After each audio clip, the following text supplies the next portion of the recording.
এই কটা দিন ধরে কি গরম পড়ছে না, এত গরম পড়ছে কি যে বলবো। কিন্তু গরম পড়লে কি হবে, রান্না তো করতেই হবে।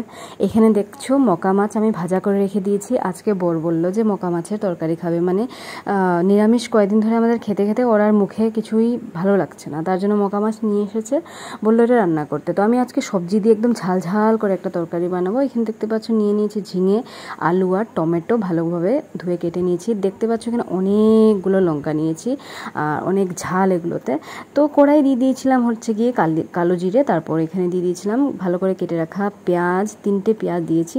তারপর এখানে যে সবজিগুলো ধুয়ে রেখেছিলাম না, সেগুলো সব দিয়ে দেবো।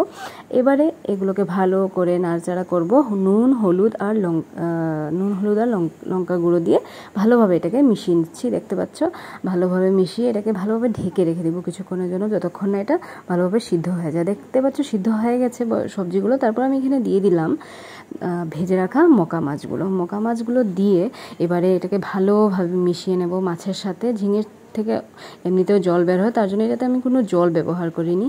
আর এখানে দিয়ে দিব হলো গিয়ে রসুনকে ভালোভাবে থেতো করে এটার মধ্যে দিয়ে দিলাম। আর তারপরে দেখতে পাচ্ছ ভালো করে এটাকে মিশিয়ে নেব।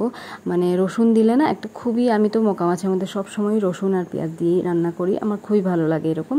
আর তারপরে এটাতে দিয়ে দিয়েছি বিলাতি ধনেপাতা, মানে জানি না এটার নাম কি বলে এটাকে, এই যে পাতার মতন লম্বা লম্বা হয় এই ধনেপাতাটা, মানে আমার খুবই প্রিয়। আর মাছটা আছে এই ধনেপাতাটা দিলেই খুবই ভালো লাগে।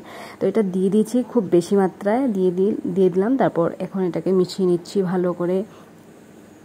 গ্যাসের ফ্লেমটাকে লোই রেখেছিলাম আর ভালো করে এটাকে কষিয়ে নিয়েছি। তারপর দেখতে পাচ্ছ একদম আমার তৈরি হয়ে গেছে একদম ঝাল ঝাল মকা মাছের তরকারি। তো দেখতে পাচ্ছ ভালোভাবে বানিয়ে নিয়েছি একদম কষা করে। আর এটা আমার হাজব্যান্ড খেতে খুবই ভালোবাসে। তো আজকের আমাদের মেনু হচ্ছে গিয়ে মুসুর ডাল, মকা মাছের ঝাল ঝাল একটা তরকারি, আর তার সঙ্গে হলো গিয়ে আলুর পিটিকা, যেটা আমার বাচ্চাদের খুবই পছন্দ।